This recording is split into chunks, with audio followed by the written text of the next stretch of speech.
Tá me ouvindo? Débora? Estamos ouvindo. Ok. Gente, então, essa conversa vai ser super improvisada. Eu não tive tempo de preparar nada, queria preparar uns slides, mas achei muito legal que vocês estavam colocando. Alguns dos palestrantes colocaram fotos das turmas. Eu tenho um carinho, uma gratidão enorme pela Fundação Nokia. Eu tô quase chorando aqui, só por falar isso.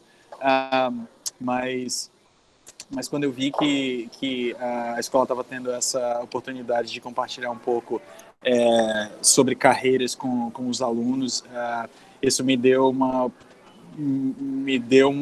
como é que eu posso dizer isso? Estou esquecendo as palavras em português agora, mas me deu um gás muito grande para compartilhar um pouco disso.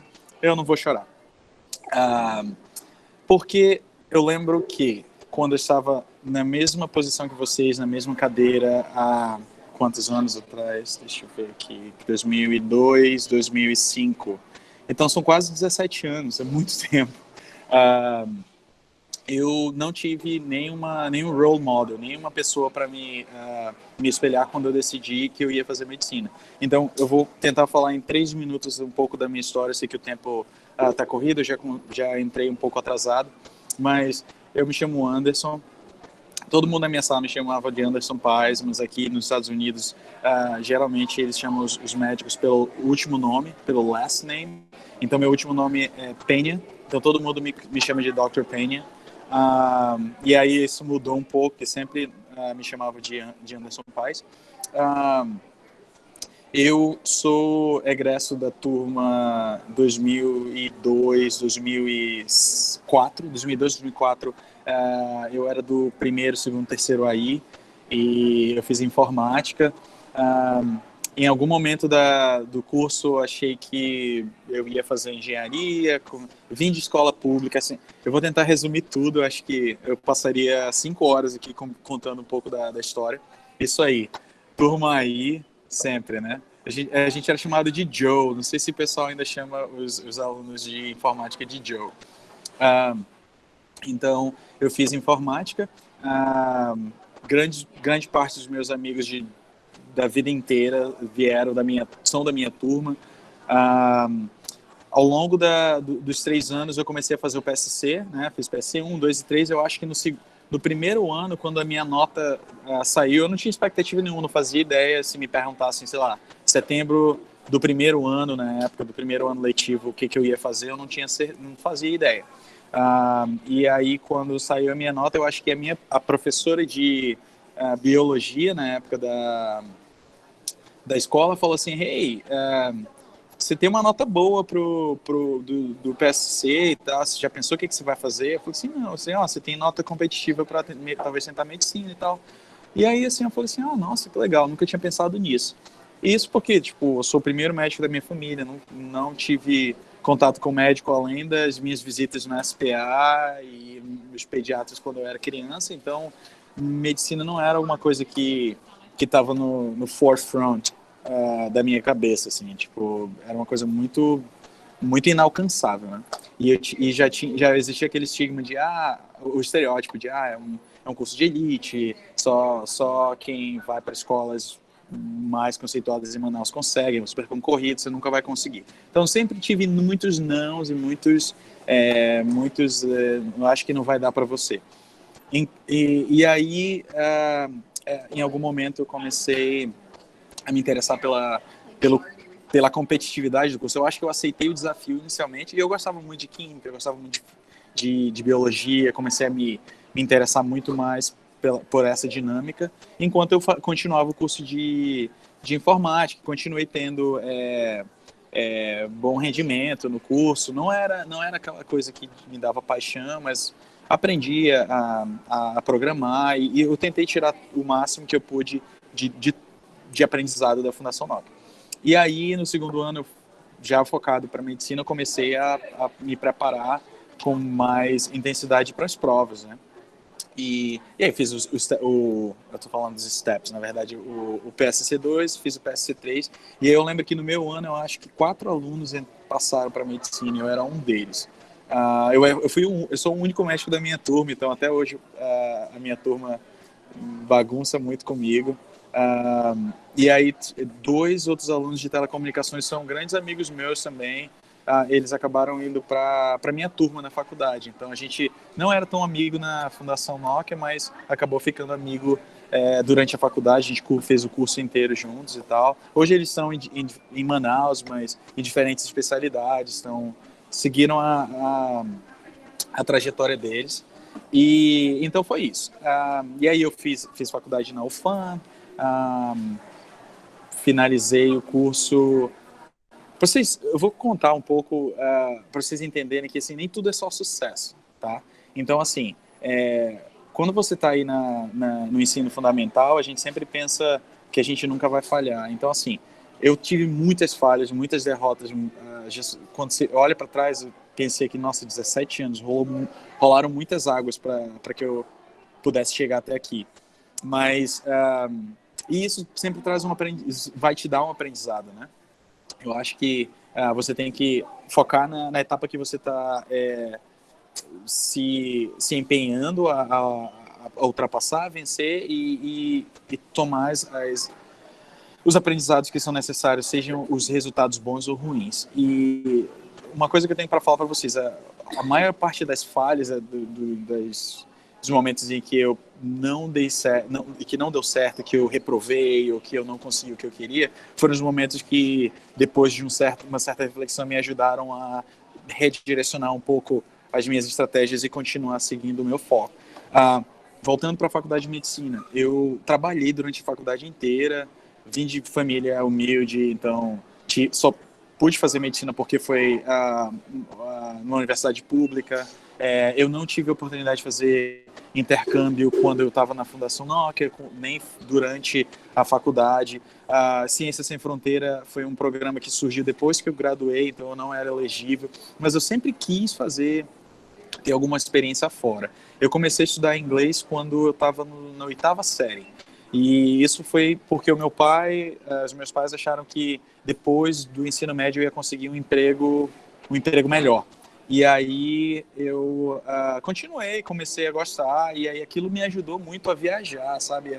A imaginar os lugares, as experiências que eu teria fora daqueles muros que a gente vive, né? Na Fundação Nokia, em casa.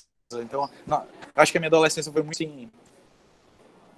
ela foi muito boa, mas teve um monte de muros, eu diria, né? Os muros da faculdade, os muros da Fundação Nokia, os muros da família, os muros das limitações, talvez socioeconômicas. Então, eu queria saber o que tinha além. Então, eu acho que o aprendizado do inglês me ajudou muito nisso. Eu estudei inglês até o primeiro ano da faculdade de medicina. Eu fiz 5 anos de cursinho todo sábado, inclusive durante a Fundação Nokia.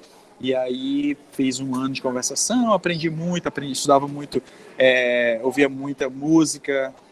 Na época a gente tinha o Winamp, e então o que eu fazia? Eu ia para aula de inglês, voltava para casa, baixava as músicas pelo Kazaa, pelo Nero, são os aplicativos que existiam 20 anos atrás, e imprimia as letras das músicas e eu ia aprendendo. Então assim, eu aprendi muita coisa. Como eu não tinha muitos recursos, eu era menor de idade, não podia sair, não podia fazer muita coisa, então os sábados, os finais de semana, para mim, eu sempre ouvindo Jovem Pan e revisando essas letras de música. E aí o que aconteceu foi que, como eu falei, trabalhei a faculdade inteira, eu trabalhava no Hospital Getúlio Vargas como assistente administrativa, eu fui me envolvendo com pesquisa, porque ele sabia que eu era estudante de medicina, então aquilo me abriu algumas portas. E nessa época eu comecei a criar aptidão pela anestesiologia. E aí, assim, a falar de anestesiologia vai ser um outro dia, uma outra tarde de conversa, mas essa é a atual especialidade que eu estou fazendo em residência. Então eu comecei a ter o meu interesse naquela época, e aí, inicialmente, quando eu me formei, eu trabalhei no interior um pouco, tinha que ajudar a minha família, fui meio que criando um senso de maturidade, né, de autonomia, de ter a minha própria renda e também criar um pouco a minha identidade. Eu acho que a gente entra na faculdade muito jovem. Então, eu entrei na faculdade de medicina com 17 anos. Eu acho que eu só realmente criei uma identidade profissional médica, de me sentir confortável, parcialmente confortável nessa posição, acho que quando eu tinha uns 27 anos, já eram 4, 5 anos depois da faculdade, né? E aí, como eu falei, eu trabalhei durante a faculdade nesses serviços no hospital universitário, e aí eu consegui alguns contatos com pesquisa. Teve uma médica que visitou o hospital e o nosso grupo de pesquisa na época, eu acho que em 2013, mais ou menos, 2012. Eu ainda não tinha começado a residência, não tinha feito residência no Brasil, estava só trabalhando como médico generalista e emergência, urgência. Trabalhei um pouco no interior, como eu falei, e tinha esse contato com o centro de pesquisa. E aí eu era a única pessoa que falava inglês na época, eu acabei indo para... tendo que ficar presencialmente lá durante a visita, então eu fiz esse contato, e aí um tempinho depois eu troquei alguns e-mails, perguntei se eu podia ter alguma experiência de visita, pesquisa, intercâmbio, whatever, nos Estados Unidos. Aí eu fui convidado para ir para San Diego para fazer um observership, que é como se fosse um estágio observacional, um shadowing, né? Você fica de sombra daquele médico e você aprende um pouco do sistema, participa das conferências toda hora do almoço, dos grand rounds, a gente chama de visita, é como se fosse uma visita geral, é umas conferências gerais do serviço. Então eu passei 1 mês e meio em San Diego, foi uma experiência incrível, e foi lá que eu comecei a desenvolver a intenção de vir para os Estados Unidos para fazer a residência. Um breve parênteses, também foi quando eu conheci o meu cônjuge na cidade, e aí isso também teve um fator de imigratório, eu diria, para que eu pudesse mudar para os Estados Unidos. Então foi assim que foi a trajetória. Eu comecei ainda no Brasil a estudar para revalidação, então tem várias etapas. Eu estou tentando resumir 5 anos em 15 minutos. Na verdade, 17 anos em 15 minutos. Então eu fiz todas essas etapas de revalidação do diploma, e aí quando eu mudei finalmente para San Diego, eu fiz mestrado em pesquisa clínica na Universidade da Califórnia em San Diego. Então aquilo também me ajudou a criar mais confidência é isso? Para ficar mais confiante com o inglês.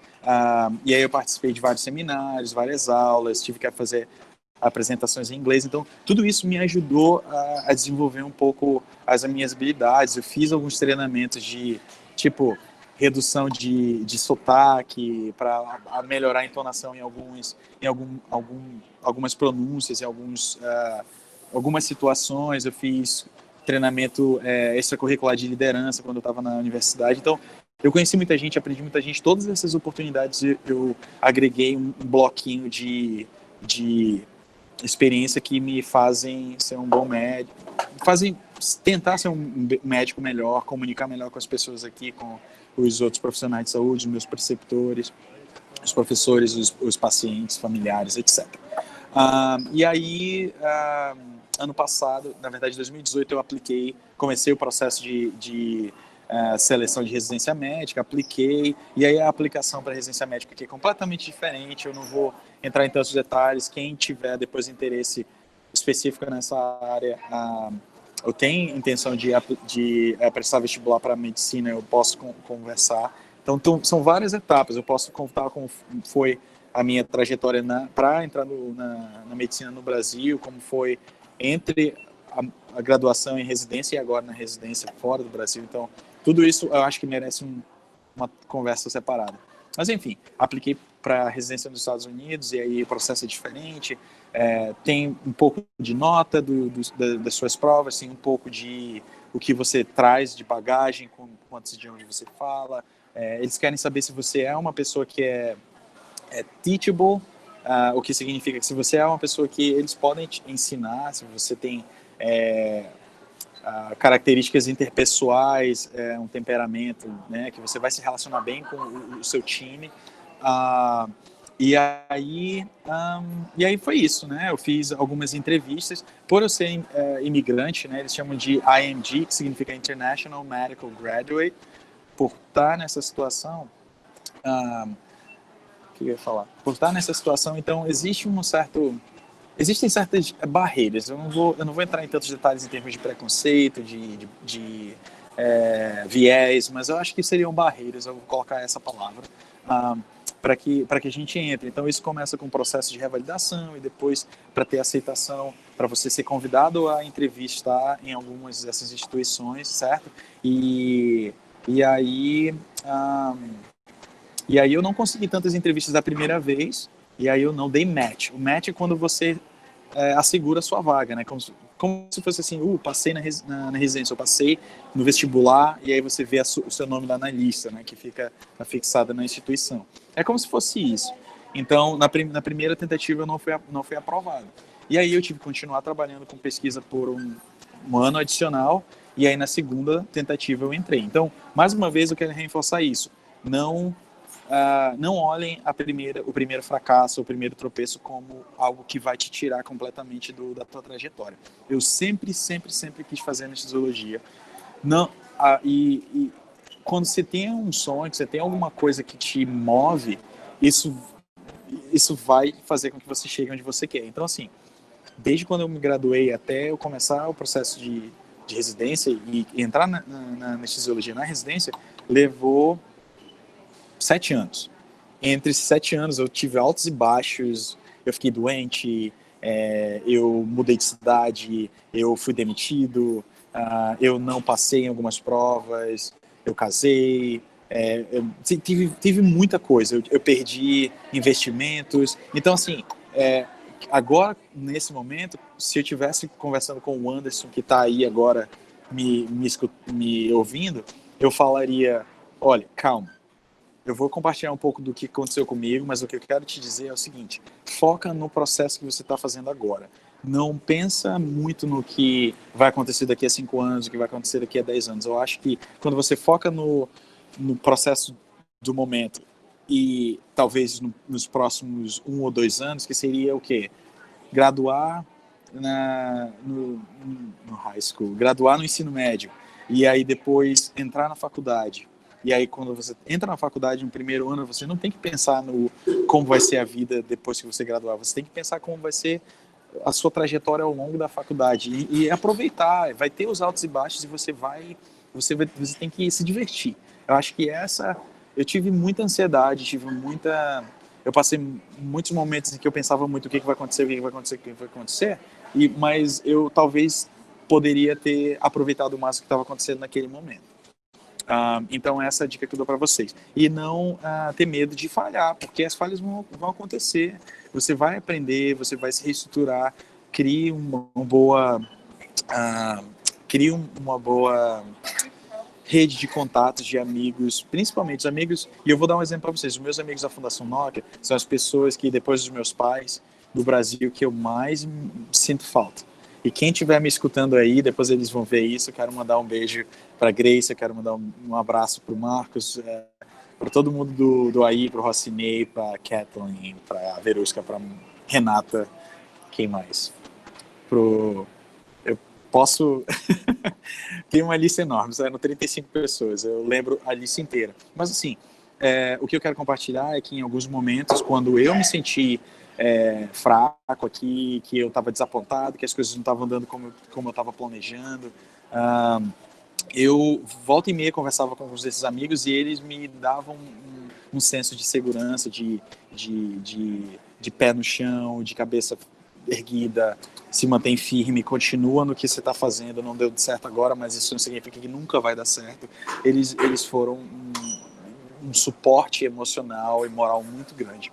Então, compartilhem isso, porque essas pessoas vão te ajudar, elas vão torcer por você. Quando eu passei na residência, eu recebi o resultado, eu estava em Manaus, eu estava viajando para passeio, passei o meu aniversário lá, e eu recebi a notícia lá, minha família estava lá, os meus amigos estavam lá, então a gente celebrou meu aniversário comemorando a minha aprovação em residência. Então foi um dos momentos assim mais felizes que eu tive na vida, de ter todas as pessoas que acreditavam em mim, naquele momento. Eu tô tendo arrepios aqui e tá rolando uma lágrima no cantinho. Mas eu sou muito grato. Então, tentem criar isso e crie isso desde esse momento aí do ensino médio. Então, esse é um overall da minha trajetória. Tá meio desorganizado, não tive tempo de organizar, não mostrei nenhuma das fotos. Eu queria mostrar minha foto da minha inscrição para a prova da Fundação Nokia. É muito engraçado, eu tenho essas fotos até hoje. Eu tinha uma plaquinha das cadeiras que ninguém pode tirar essas coisas, não falei nada, viu? Vocês não ouviram de mim, mas eu tinha uma dessas plaquinhas de recordação. E e é isso. Tenho muita saudade dos professores. Eu lembro que quando a gente completou 10 anos de turma, a gente fez uma formatura, e a gente teve uma aula da saudade na Fundação Nokia. A gente reproduziu um debate de sociologia com o professor Renato, o Renatinho. E, nossa, eu tenho muito carinho. Gostaria de passar aqui o dia inteiro conversando com vocês. Tenho muitas memórias boas. E é isso. Se vocês quiserem perguntar alguma coisa, Débora, me reorienta aí, porque eu acho que eu fui todo sidetrack, mudei um pouco da direção da conversa, mas eu estou aberta a respostas aí, se vocês quiserem. Show! Pessoal, mandem as perguntas aí se vocês tiverem, tá bom? Pro Dr. Anderson. E, Débora, obrigado pelo... Na verdade, eu me autoconvidei, né? Olha só. Mas é porque eu sempre tive vontade de, nas minhas visitas aí a Manaus, palestrar e conversar com os alunos, e eu vi que era uma oportunidade única e era breve, então eu falei assim, vou entrar em contato, ver como é que eu posso falar. E é muito legal, parabéns pela iniciativa, isso é incrível. Na minha época eu não tive isso, e ter um modelo em quem você possa se espelhar ou perguntar e tirar dúvidas, até para saber se é aquilo mesmo que você quer, e para compartilhar um pouco desses altos e baixos que eles vão acontecer. A mentoria, né, eu diria, é muito importante. E eu acho que talvez a minha trajetória teria sido um pouco menos áspera, eu diria, em alguns momentos, se eu tivesse tido um pouco de mentoria. E aqui na universidade a gente tem mentoria, eu tenho os 2 médicos do programa um que me orienta durante o processo acadêmico e o outro que vai me orientar em termos de planejamento de carreira. Por exemplo, agora, planejamento de carreira lá na frente, daqui a 4 anos, quando eu terminar a residência, vai ser onde que eu vou trabalhar, como que eu vou negociar um contrato, quais são os meus direitos como médico, quais são os meus deveres, o que eu preciso fazer em termos de planejamento financeiro. Aqui nos Estados Unidos, muitos dos médicos, dos estudantes que entram na residência, depois que graduam, eles têm débito estudantil, né? Eles têm que pagar o financiamento. Eu não estou começando sem financiamento nenhum, então tem todo um planejamento para você planejar a sua vida pessoal e profissional, e também ter uma segurança financeira quando você sai. Então, aqui a gente tem isso, e eu acho que mentoria é muito importante. O que estão perguntando aí? Tem uma pergunta aí, tá todo mundo chorando. Todo mundo emocionado com a tua participação, você conseguiu inspirar, isso é fantástico, muito obrigada, acho que era isso que tu queria, né? Eu ia ficar muito triste se eu não tivesse conseguido. Quanto tempo dura a residência? Anestesiologia no Brasil, Estados Unidos. No Brasil são 3 anos, e aí existem algumas subespecialidades que não são mandatórias, são opcionais e vai de 1 a 2 anos. Aqui nos Estados Unidos são 4 anos de residência, e aí existem as subespecialidades também, que são chamadas de fellowships, então seria de 1 a 2 anos. E também não são mandatórias, mas preferencialmente a grande maioria dos médicos faz. Isso, alguém falou do Grey's Anatomy aí, e Seattle realmente é a cidade do Grey's Anatomy. Pois é, isso que eu estava falando, que a gente tá muito de Grey's Anatomy. Só que a vida não é tão bonita e divertida daquele jeito, né? Olha só, como foi a conciliação do trabalho com a faculdade de medicina? Então, quando eu estava saindo da faculdade, desculpa, do ensino médio, tinha muito concurso, e todo mundo só falava de concurso. Eu lembro que teve uma época que eu só ouvia falar de concurso. E aí teve isso logo no finalzinho não da faculdade, perdão, do ensino médio. Terceiro ano. Eu acho que eu fiz alguns concursos ali no finalzinho do terceiro ano, talvez tipo dezembro, janeiro. E aí um deles foi um concurso da Universidade Federal para assistente administrativo. Acho que eu fiz porque tipo estava entediado no domingo, me inscrevi e passei. E aí eu acabei assumindo a vaga e aí dentro da lei federal aí de servidores públicos existe uma posição que se chama de aluno servidor. E aí eles reduzem a tua carga horária desde que você comprove que você tem tal carga horária. E para ser bem sincero, o início do meu trabalho com a faculdade de medicina foi bem difícil, porque eles foram... Depende muito de RH, de quem vai trabalhar com você, do teu setor, do teu chefe. Mas eu rodei por talvez uns 2 ou 3 setores até que eu conseguisse encontrar um setor que me acolhesse e entendesse que eu era estudante de medicina, que também me ajudasse... Faustão tá chato, eu vou fazer concurso, exatamente. Então, encontrar um serviço que entenda as suas necessidades como aluno servidor, mas também ter o direito de trabalhar e de ter uma carga horária reduzida. Então, na época, eu tinha que fazer, sei lá, 40 horas, e eu tinha uma carga horária de 30, digamos que 25, né? E aí, quando eu precisava fazer prova ou estudar um pouco mais, eles mudavam os meus horários, às vezes eu ia à noite. Então, foi difícil no início, até que eu encontrei um setor que tinha uma chefe incrível, que me acomodou bastante, acabou sendo uma mentora, na verdade ela é amiga pessoal hoje, e me ajudou muito, me colocou, na verdade viu que eu tinha potencial, então ela utilizou das minhas habilidades como estudante de medicina, como, né, sabendo um pouco de informática para aplicar ali naquele setor, que era um setor de vigilância sanitária. Então eu aprendi muito, eu tive várias oportunidades que vieram desse trabalho, mas foi difícil, porque eu não tive tanto tempo livre, né? Eu aproveitava as férias da faculdade e tentava coordenar as minhas férias do trabalho para eu ter um tempo livre, mas eu tive greve durante a faculdade no primeiro período.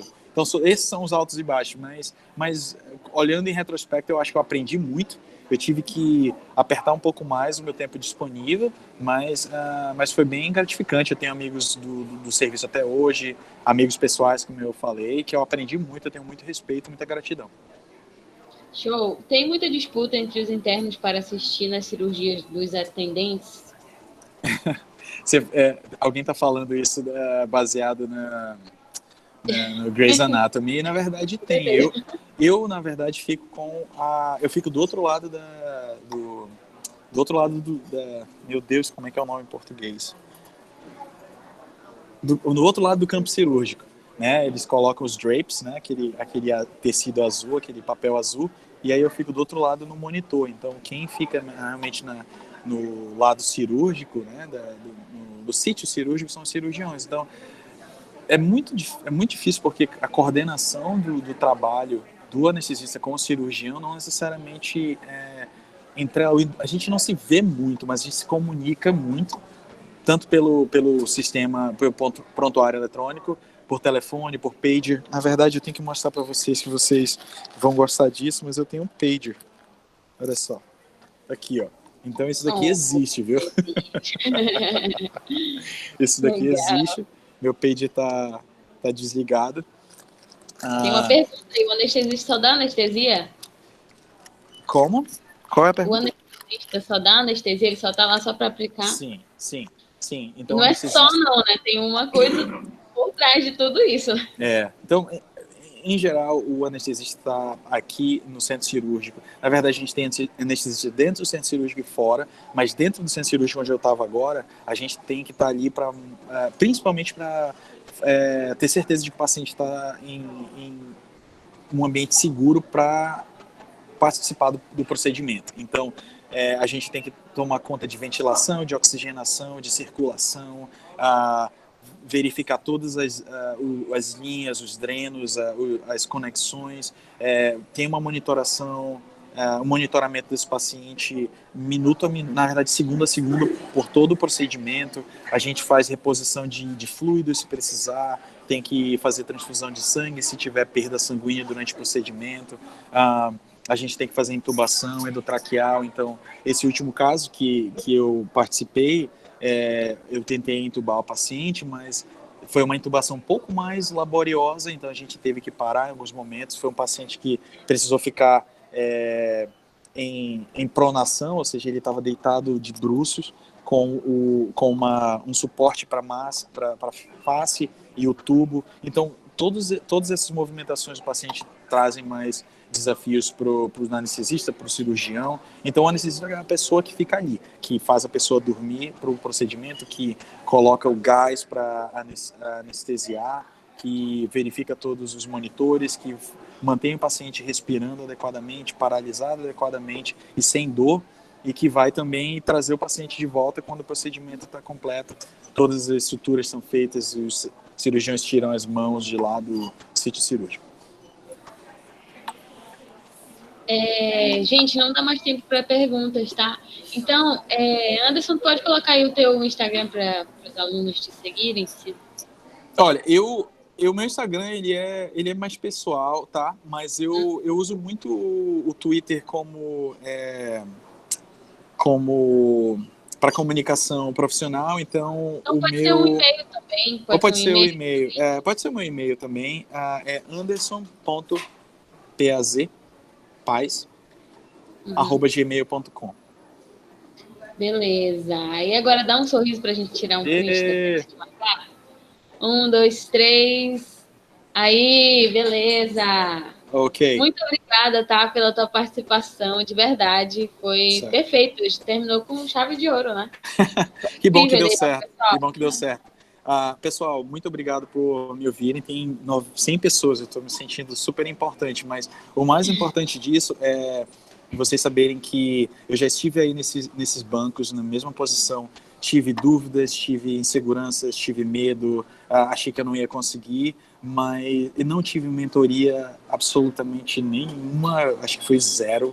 Até em alguns momentos, quando algumas pessoas me ajudaram. Eu sou muito grato às pessoas que me ajudaram ao longo do caminho. Sempre, sempre, sempre, isso é pessoal. Sempre que eu chego onde eu quero, eu sempre volto e mando um e-mail, comunico a pessoa e falo assim, obrigado porque você me falou isso, você fez isso, você me ouviu nesse momento e me ajudou muito, e eu quero te agradecer.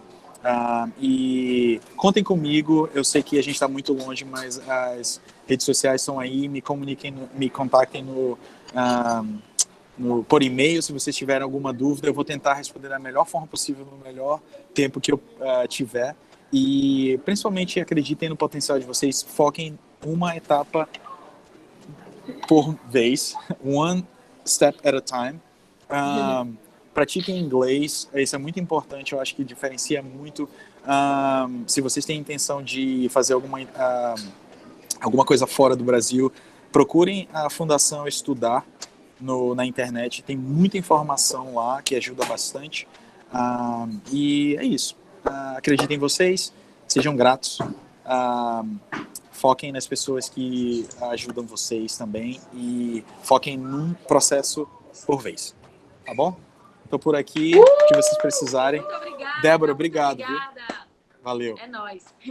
Valeu, tchau, pessoal. Eu que agradeço muito, muito, muito. Todo sucesso para você. Tchau, tchau. Obrigado, até mais. Tchau, tchau.